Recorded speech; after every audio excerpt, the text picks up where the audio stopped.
nós tivemos um período que somado é bastante longo de feriados em relação a alguns dos principais atores da negociação, os players internacionais da soja.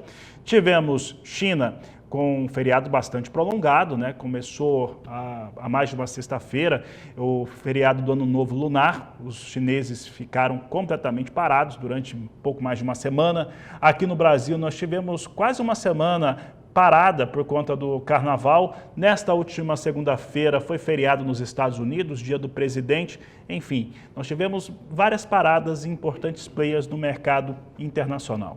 Para falar a respeito de como que o mercado da soja vem neste momento, nós vamos conversar com Juan Seni, ele que é analista de mercado, participa do programa conosco ao vivo pela internet. Juan, obrigado pela sua participação mais uma vez aqui no canal do Boi. E como que esses feriados, começando essa pergunta, né? Como é que esses feriados ajudaram ou prejudicaram o mercado, a comercialização de soja internacional, formação de preço? Boa tarde, seja bem-vindo. Boa tarde, Fabiano. Estendo os cumprimentos a todos que nos acompanham neste momento. Quando a gente fala em feriado, logo vem a tendência, né, o movimento de queda de negociações. E foi o que aconteceu. Então, sem sombra de dúvida, isso é um fator negativo neste momento, principalmente quando a gente já tem naturalmente um movimento mais lento de comercialização. Então, isso acaba tirando muitos players de mercado e, consequentemente, trazendo uma movimentação mais contida, ou até mesmo nesse momento que a gente vem acompanhando o movimento de queda, que ele é um movimento que ele continua acontecendo mesmo de uma forma mais lenta. Ou seja, não tem força para reverter, não tem força para trazer um movimento contrário ao que a gente vem acompanhando nos últimos dias. Juan, em relação ao que nós temos fundamentado, que são os fatores ligados à colheita da soja no Brasil, as incertezas em relação ao tamanho dessa colheita e também a números relacionados à Argentina, que vão ainda configurando uma safra muito alta para o país vizinho. Segundo o Departamento de Agricultura americano, 50 milhões de toneladas, de acordo com a Bolsa de Cereais de Buenos Aires, 52 milhões e meio de toneladas. E claro, não posso esquecer do Forum Outlook do Departamento de Agricultura americano, que confirmou que os americanos na safra 24-25 cultivam em uma área maior. Bom, Fabiano, o cenário que a gente vem acompanhando, ele mostra para a gente, direciona os olhares e traz uma movimentação de uma maior oferta mundial da oleaginosa. Então, isso naturalmente traz uma pressão de queda, né, nas cotações de Chicago, que é o que vem acontecendo nessas últimas semanas. É claro que temos ainda muitos pontos em aberto, por exemplo, esse cenário dos Estados Unidos ainda pode mudar, apesar que eu acredite que essa proporção ainda vai se manter, né, de uma área maior de soja, e também temos uma certa indefinição de um potencial total de produção da Argentina. Por mais que as expectativas sejam boas, ainda tem muita soja em desenvolvimento. E qualquer adversidade climática mais severa pode impactar de forma significativa. Neste momento, o cenário não é este. Neste momento, o cenário é, sim, de uma maior oferta da oleaginosa no mundo, o que vem resultando nesse movimento de queda em Chicago e trazendo e prejudicando, né, a rentabilidade do produtor brasileiro, consequentemente. Juan, você falou a respeito da oferta. A oferta, se confirmada, nós vamos ter uma América do Sul colocando aí 210 milhões de toneladas, talvez até um pouco mais de soja, confirmando esses levantamentos que eu citei há pouco. Mas eu gostaria de te perguntar a respeito da evolução da demanda. Nós vimos uma oferta crescendo. Essa oferta, ela cresce por conta de uma produção maior no Brasil mesmo, porque a área brasileira não subiu tanto entre uma safra e outra, mas nós vimos a Argentina voltar né? A Argentina estava produzindo menos que a metade, né? Se confirmada essa safra, é mais do que o dobro do que produziu nos últimos anos. E também uma safra um pouco mais cheia para o Paraguai, mas mesmo assim chega a 10 milhões de toneladas, não é muito mais do que isso. Mas o mercado, pensando nessa questão de evolução, como é que você avalia a demanda, fator de demanda? Fabiano, esse movimento de aumento de oferta que a gente vem acompanhando, ele veio junto com uma dúvida em relação a esse crescimento da demanda. E isso tem sido um fator adicional no preço, né, na queda de preços em Chicago. Quando a gente fala em demanda, o primeiro nome que vem na cabeça é a China, né, a principal importadora de commodities do mundo. E sim, lá ainda temos muitas incertezas em relação à economia, ainda com bastante dúvidas em relação ao real potencial de continuidade de crescimento do país asiático e, consequentemente, isso impacta no consumo mundial de commodity.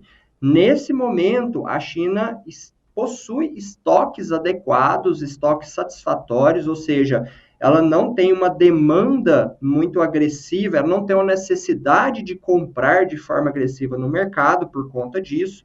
O cenário de esmagamento, a rentabilidade desse processo não está atrativo, o que torna menos atrativo ainda ela demandar essa soja de fora. E também, quando a gente trabalha nesse processamento da soja, tem a granja, né, os suínos, que é a principal fonte de alimentação dos chineses.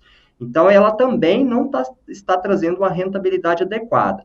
Somando todos esses fatores, a gente percebe que não temos um cenário muito adequado para que a China volte de forma agressiva nas compras, de acordo com o histórico dela, que ela tem e que a gente espera que ela mantenha. Mas ainda tem muitas incertezas que estão acometendo a economia chinesa, que vem, de certa forma, preocupando e trazendo um pouco de cautela em relação a esse potencial de demanda do país para o mundo. Juan, agora tentando trazer que essas questões são diretamente ligadas à produção brasileira e, portanto, ao produtor rural brasileiro, mas agora falando das questões que ele está vivendo. Ele está trabalhando no campo, ele está colhendo, boa parte deles, para não dizer que é a maior parte deles, está colhendo talhões que têm produtividades menores, muitas vezes muito menores do que aquilo que era o potencial para a área cultivada, ao mesmo tempo que vê os preços sob pressão. Os preços vêm realmente bastante deprimidos internamente aqui no Brasil. Como que você classifica esse momento em relação a uma busca, a uma tentativa de reduzir essas perdas, vendendo essa soja com o melhor preço possível? Quando que isso aconteceria? Como que ele poderia exercer esse cenário, já que a maior parte dos produtores vendeu pouca soja ano passado, em outubro, em novembro, quando os preços eram muito melhores? Fabiano, a gente que fica lidando diariamente com produtores, né, tendo em contato com eles e participando desse momento de negociação que eles vêm fazendo, a gente percebe que eles estão bastante enviesados com preços que a gente tinha no ano passado. Se a gente compara os preços atuais com o início do ano passado, a gente vai ficar em um ambiente, um cenário muito negativo. Tivemos decréscimos significativos em relação aos valores do ano passado. Mas quando a gente traz como cenário atual, ou seja, uma mudança de patamar, eu acredito que o mercado sim traga boas oportunidades, e essas boas oportunidades, vamos ressaltar ela diante do momento atual, que devem ser aproveitadas pelo produtor. Está tendo o início aí da cogitação da safra norte-americana, ainda estamos tendo bastante volatilidade climática acometendo as cotações de Chicago, principalmente vindo da Argentina. Então, sem sombra de dúvida, teremos boas oportunidades de participação desse mercado, e o produtor tem que ficar atento, porque ele tem compromissos, né? Principalmente os custos que vão vencer agora, geralmente em março, abril, em relação à safra que foi plantada. Então, tem um pouco de cuidado para ele não precisar vender esse produto de última hora em um valor muito abaixo do que ele tinha, talvez, um mês atrás ou semanas atrás. Então, é participar mais desse mercado em oportunidades que ele for oferecendo, mesmo com esses preços em patamares inferiores. Juan, e agora buscando também um cenário em que esse produtor de soja está colhendo, automaticamente ele está cultivando, semeando a sua segunda safra. E se pensar na segunda safra de milho, nós estamos com uma média nacional, de acordo com algumas fontes, que mostram que 60% da área que é destinada ao milho segunda safra foi semeada até o fechamento da última semana. Só que nesta semana nós temos o encerramento da chamada janela ideal. O que você acredita que vai acontecer? Produtor, mesmo com os preços baixos, para soja, para milho, ele vai arriscar, vai fazer a semeadura, vai optar por algum tipo de forrageira, algum tipo de pastagem para cobrir o solo, recuperar também terra? Como que você acha que esse produtor deve se comportar a partir deste momento? Fabiano, a janela de plantio, ela é apenas um indicativo ali das melhores condições, perdão, das melhores condições ou as condições climáticas mais seguras para que aquela cultura se desenvolva. Que realmente é o fator decisivo para o produtor é o preço. E, convenhamos, o preço não está tão atrativo se comparado a meses anteriores. Então, esse fator de terminar, de finalizar a janela de plantio, sem sombra de dúvida, ele traz uma importância, né, traz uma cautela maior para o produtor, mas o que realmente vai tornar a decisão concreta dele continuar plantando ou não é de que forma os preços, né, de comercialização vão se comportar. Ainda estamos num cenário bastante indefinido em relação a isso. Tivemos um movimento de queda bastante agressivo nas últimas semanas. Esses valores essas cotações demonstram ter encontrado um suporte de preço, mas não é uma certeza, um impeditivo de que ela talvez busque patamares inferiores a esse. Mas o cenário, quando a gente analisa de forma geral, de forma mais ampla, teremos, de qualquer forma, uma produção menor, uma área de plantio menor, diante de vários fatores, o que acaba trazendo uma volatilidade maior e uma menor oferta que acaba, de forma consequente, impactando de forma positiva as cotações em algum momento.